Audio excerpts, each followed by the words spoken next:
A very good afternoon. You're watching the midday news on Rajya Sabha television, where we get you the biggest developing news stories at the top of a one. I'm Aishwarya, and here are the headlines. BJP to set agenda for general elections. Party President Amit Shah to inaugurate two-day National Council in Delhi today. Prime Minister Modi to address event on Saturday.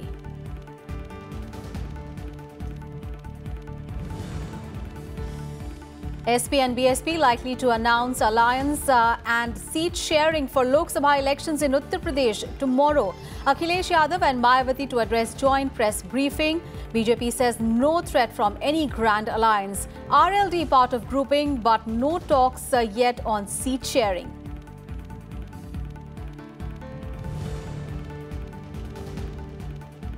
Aim for women astronauts in the Gaganyaan team, says ISRO chief. Informs preparations for the mission underway. Confirms target for India's first manned mission to space is December 2021.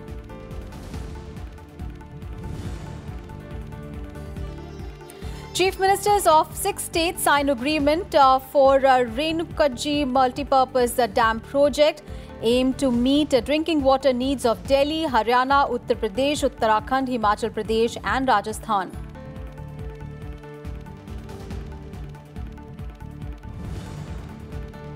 And Maharashtra leads medals tally at the Khelo India Youth Games in Pune. On day 3 of the event, to get past Delhi to bag 54 medals with 14 goals. Haryana at the 3rd spot.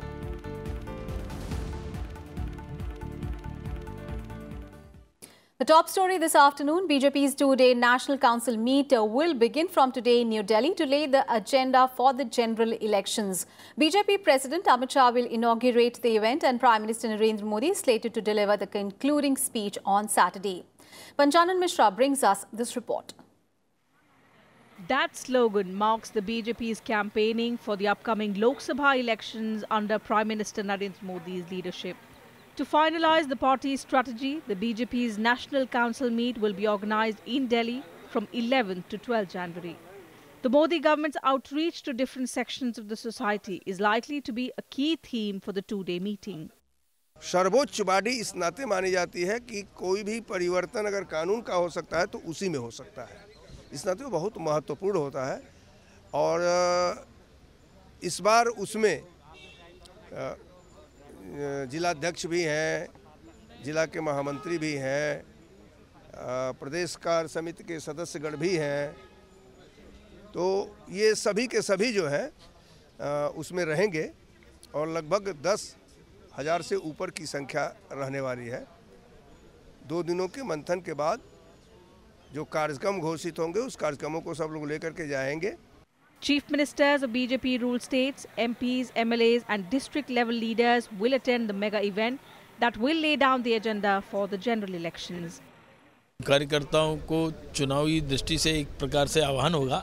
देश में हम इतने राज्यों में 2014 के बाद सरकार बनाए हैं और आगे आने वाले चुनाव में हम पिछले बहुमत से ज़्यादा बहुमत लेकर फिर से मोदी जी के नेतृत्व में सरकार बनाएंगे, इस बात के संकल्प का आह्वान होगा।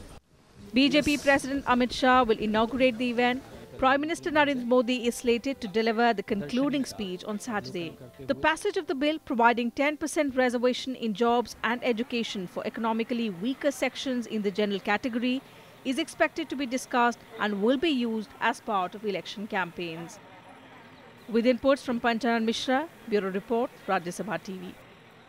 And our correspondent Akhilesh Suman now joins us for more on this. Akhilesh, now the meeting will be for laying the agenda for the BJP for the general elections. But, fresh from the passage of the quota bill for economically weaker sections among the general category in Parliament, what do you think will be the focus of this two-day meet? Naturally, Aishwarya, focus of this meeting will be how to make a maximum, consolidation of votes for the BJP. And since this is the pre-election meeting, you can understand that any time in February, general elections 2019 may be announced after the budget session. And challenges are many for the BJP, but things are also likely to take turn after 10% reservation quota has been given to the general category people. Yes. And also we are getting from our sources that there may be many more announcements either in the budget or before the budget also. So I think the BJP is trying to give something to all categories of people, including the government employees. So the whole strategy will be discussed in this National Council meeting. And as you know, the configuration of this meeting is almost from the grassroots level to the national level. So I think Prime Minister Narendra Modi and BJP President Amit Shah will also hear from the local level workers who are coming from Panchayat to Nagarpalika to municipal corporations, and also MLAs, MPs and ministers in the central cabinet. So everyone may be opening their heart and mind that how to make a maximum effort so that the booths are going in favor of BJP, and the way Prime Minister Narendra Modi had been addressing, the booth people, and he's also making contacts with the booth people. You can understand that Mera booth sabse majboot. Prime Minister is talking to the booth level workers through video conferencing. So the whole effort is to energize the BJP workers from the grassroots level to the MP level. So I think this is the major agenda of this meeting. Aswarya. Right. And Akhilesh, Prime Minister Narendra Modi will also address the event tomorrow. So what possible outcomes really are we looking at, as the BJP looks to put the focus on the development work of the government in the last such a big meeting of the party before the Lok Sabha elections? As far as the major takeaway from this meeting is concerned, Prime Minister Narendra Modi will, tell the workers of the party and also officials to make people aware of all the development programs that has been announced in last 4.5 years. And you know that there have been several, announcements and several, schemes have been launched in last 4.5 years for different sections of people, for the youth, for the entrepreneurs, for the farmers. So I think Prime Minister Narendra Modi will appeal to all the workers to go into the villages and their respective constituency, also in urban areas, to tell people that, see, this is how we have, started our first inning, and if you give us the second inning, we will consolidate on this on these issues, and not only consolidate, but also, increase other welfare schemes for the people. And, the major focus will be also increasing the unemployment situation in the country, and also, that he has been telling Sabka Saath, Sabka Vikas, social inclusion of all the caste and communities. So I think after reservation for the general category, this slogan of BJP has fructified, that he wants to accommodate all sections of society, all communities and caste of the society, right from central India to northeastern India to southern India to western India, so that people of the country can see that yes, if we give vote to this government again, I think whatever welfare schemes and whatever entrepreneurship has been developed, it may consolidate, and it may be taking a much more bigger leap than it was happening in last 5 years earlier. So Prime Minister Narendra Modi and BJP President Amit Shah understands the pulse of the people, and that is why that in the last session before the budget session, he announced 10% reservation for general category, and we are expecting through the sources that many more announcements may take place. So I think major takeaway will be from this meeting will be that some announcements, some hints may be given to the workers, that you go and tell the people that if we come again in this after this election, we will consolidate on what we had gained, and we will start afresh on several new schemes, so that lives and livelihood of the people can get better further. All right. Right, Akhilesh, thank you so much for all those updates there. And on to the other big story this afternoon, Samajwadi Party President Akhilesh Yadav and BSP Chief Mayawati will address a joint press meet in Lucknow on Saturday. The press meet is amid talks of announcement of alliance and seat sharing for the Lok Sabha polls in the state.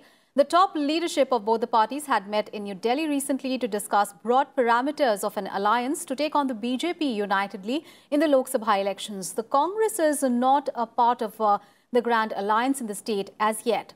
Last year, Akhilesh Yadav and Mayawati had decided to bury their differences and had contested 3 by-polls and won all. The RLD, that is a part of the Grand Alliance, said that it is yet to discuss seat sharing with the BSP and the SP. The BJP has said that the Grand Alliance does not pose any challenge to it in the state. अभी सीटों की बातचीत नहीं हुई। आप कितनी परिपक्वता कर रहे हैं कि लड़ेंगे? अभी जब सीटों की बातचीत हम जो गठबंधन के साथी हैं उनसे करेंगे।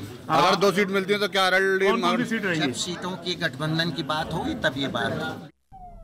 बीजेपी के एक जो विस्तार है, बीजेपी का जो व्यापकता है, व्याप है, वो खुद इन लोगों के लिए और अन्य विपक्षी दलों के लिए चुनौती है।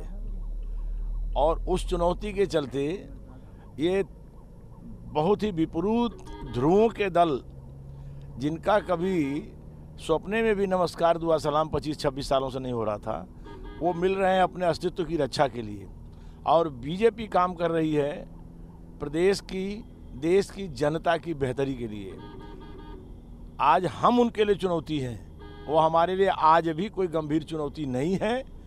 और हाल के अनेक निर्णयों ने बीजेपी का ग्राफ इतना बढ़ाया है, आज बीजेपी के संग सारा अति दलित और दलित वर्ग का शेष हिस्सा, ओबीसी का आगे बढ़ा हिस्सा सब बीजेपी के साथ है। सामान्य वर्ग आज पूरे इन सब साथियों के साथ मिलकर सहयोग कर रहा है। इस नाते हमारे लिए वो कहीं चुनौती नहीं है। And the Election Commission now will hold a 2-day meeting of the Chief Electoral Officers to review the preparations for the Lok Sabha polls from today in Delhi. During the meet, key issues on poll preparedness like updating of the electoral rolls, functioning of ERO net, polling station arrangements and the EVM VVPATs will be discussed. During the conference, the CEOs will make comprehensive presentations. The Commission has also directed all the states to activate the voter helpline centres to promptly address voter grievances. It will also review the status of vulnerability mapping, security planning, availability of police forces and their requirement during the Lok Sabha elections. And an Election Commission panel has submitted a report to the poll body on digital media and campaigning during the last 48 hours before polls. According to reports, the panel said that one of the recommendations is to formalize the line of communication between the EC and social media companies so that content prima facie seen as violative can be flagged and brought down. The reports also say that the panel was mandated to review and suggest modifications and changes in the provisions of the Section 126 of the Representation of the People Act dealing with campaigning in the last 48 hours, provisions of the Model Code of Conduct and the Election Commission instructions issued in this regard. The Commission will consider the report in its meeting on Tuesday next.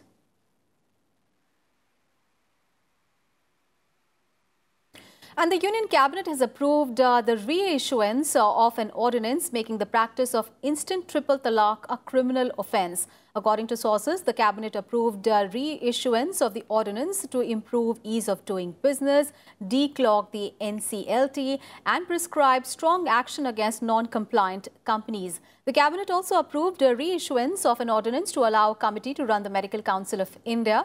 The bills to convert the ordinances into law is pending in Parliament. And in some other decisions, the Union Cabinet also approved setting up of 3 new AIIMS in the country. These institutions will be located at Vijayanagar in Samba in Jammu, Avantipur in Pulwama in Kashmir and Rajkot in Gujarat. The Cabinet also approved an MOU between India and France on technical bilateral cooperation in new and renewable energy. Other decisions included the approval of an MOU between India and Japan in the development of an advanced model single window to accelerate India's efforts to promote ease of doing business, and also an MOU on maritime issues between India and Denmark to enhance bilateral relations was also approved.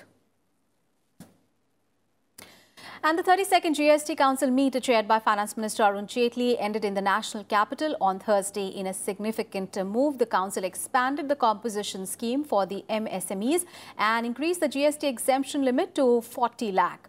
It also approved a disaster cess proposed by Kerala. Giving a boost to small businesses, the GST Council on Thursday doubled the exemption limit and raised the threshold for availing the composition scheme. The GST exemption limit was raised to 20 lakh rupees for northeastern states and 40 lakh rupees for the rest of the country. The scope of the GST compensation scheme, under which small traders and businesses pay a small tax rather than value addition, was raised to 1.5 crore rupees from 1 crore rupees. Quarterly tax payment and annual return for composition taxpayers has been approved, with GST composition scheme extended to service providers with a turnover up to 50 lakh rupees. दो प्रकार की exemption limits होंगी। पहली वाली का slab 40 lakh होगा, यानी कि जो 20 लाख था उसको डबल कर दिया गया है। तो जिसकी 40 लाख तक टर्नओवर है, अगर वो जीएसटी चेन का बेनिफिट नहीं क्लेम करना चाहता तो वो एग्जेम्प्टेड रहेगा। और जो इन छोटे राज्यों के लिए जो 10 लाख की लिमिट थी, उसको 20 लाख पे रखा गया है। The council also allowed Kerala to levy 1% calamity cess on intra-state sales for up to 2 years. The outer limit of the cess will be 1%. The outer limit of the period will be 2 years.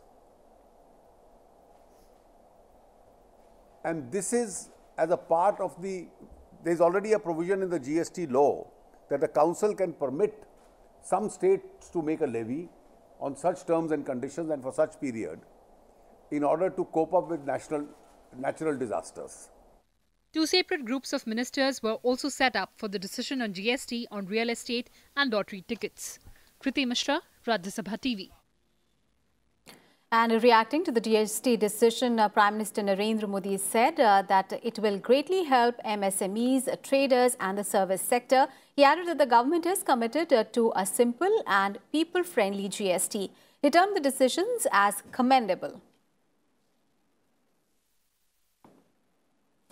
On to some other news, CBI Director Alok Verma was on Thursday removed from the position. The decision came after a selection committee headed by Prime Minister Narendra Modi met for the second time. Verma was removed on charges of corruption and dereliction of duty. The meeting was also attended by Congress leader Mallikarjun Kharge and Justice A.K. Sikri, who was nominated by Chief Justice of India Ranjan Gogoi to represent him. However, Kharge has given a dissent note a second time on CBI Director Alok Verma's ouster. Verma was reinstated as the CBI chief by the Supreme Court on Tuesday. The CBI chief and his deputy special director Rakesh Asthana were sent on forced leave over 2 months ago, and they, remember, had accused each other of corruption. Verma had challenged the move in the Supreme Court. Meanwhile, CBI Additional Director M. Nageshwar Rao will look after the duties of the CBI director till the appointment of a new director or until further orders. And in more news related to the CBI, after West Bengal and Andhra Pradesh, now Chhattisgarh too has withdrawn general consent accorded to the CBI to probe cases in the state. Chief Minister Bhupesh Baghel headed the state government has written to the Union Home Ministry and the Ministry of Personnel asking them to direct the CBI not to register fresh cases in the state. And with this, the Central Bureau of Investigation would now require the permission of the state government to conduct raids and probe in Chhattisgarh. And Delhi High Court is scheduled to pronounce its verdict on pleas of CBI Special Director Rakesh Asthana and others seeking quashing of an FIR against them on bribery allegations. The judgment was reserved on 20th of December last month. The court would pronounce its verdict on the petitions of Asthana, Deputy Superintendent Devendra Kumar and alleged middleman Manoj Prasad seeking quashing of the FIR. The case was lodged against Rakesh Asthana and Devendra Kumar on a complaint of a Hyderabad-based businessman, Senath Satish Babu, who said that the duo demanded a bribe to do away with the case against him. And Chief Ministers of Uttar Pradesh, Haryana, Himachal Pradesh, Delhi, Rajasthan and Uttarakhand have signed an agreement on RENUKAJI Dam multi-purpose project in the presence of Union Minister Nitin Gadkari. Now, the project is aimed at meeting the drinking water needs of these states. 3 storage projects are proposed to be constructed on the river Yamuna and 2 of its tributaries in Uttarakhand and in Himachal Pradesh. These include the Lakhwar project on river Yamuna in Uttarakhand and Kishau on river Tons in Uttarakhand and Himachal Pradesh, and RENUKAJI on river Giri in Himachal Pradesh. And the launch of India's second moon mission, Chandrayaan-2, is planned for the middle of April this year. Now, this was confirmed by ISRO chairman K. Sivam a short while ago. Now, the mission, costing nearly 800 crore rupees, is an advanced version of the previous Chandrayaan-1 mission, which was launched 10 years ago. Now, Sivan said that ISRO had earlier plans to launch the spacecraft sometime between January and February, but it could not materialize because of certain tests could not be conducted. Sivan also confirmed that preparations for India's first manned mission to space, Gaganyaan, in December 2021 are underway. The ISRO chief further said that the target for India's 2 unmanned mission to space is December 2020 and July 2021. Our target, the Gaganyaan, is having the highest priority of ISRO right now for 2019. We are planning to have the unmanned mission is on December 2020 is the target. The second unmanned mission is 2021 July is the target. And the first manned mission is December 2021 is the target. And government's much-awaited National Clean Air Program was launched by Union Minister Harshvardhan yesterday. The 5-year action plan aims to improve the air quality by 20 to 30% in the next 5 years, with the 2017 as the base year. With an initial budget of 300 crore rupees for the first 2 years, the plan includes 102 non-attainment cities in 23 states, which were identified by the Central Pollution Control Board on the basis of their ambient air quality data between 2011 and 2015. Non-attainment cities consistently show poorer air quality than the national ambient air quality standards. Now, these include Delhi, Varanasi, Bhopal, Kolkata, Noida, Muzaffarpur and Mumbai. These cities now are in the process of making their detailed plans. All experience of the whole country of each other is being shared. Every information is being passed on to them, and there is this NCAP which is being officially launched today, although we have been working on this for quite some time now, and all these major causes of pollution, they are all going to be handled through this program. This is the most significant and the most important program because it will ensure that we have prescribed annual average ambient air quality standards in our cities in a stipulated time frame. I think the most important thing is that there will be a monitoring network across the country which will measure ambient air quality. And Congress President Rahul Gandhi is on his maiden visit to the UAE. During the visit, Rahul Gandhi will interact with the Indian overseas and student communities. Rahul Gandhi had previously addressed public meetings in the US, London, Germany and Bahrain. Rahul Gandhi is also set to meet some UAE ministers during his 2-day visit to Dubai and Abu Dhabi. The Congress President would also be the official chief guest at the Indo-Arab Cultural Program at the Dubai International Cricket Stadium. The Congress chief will be addressing the public on Idea of India.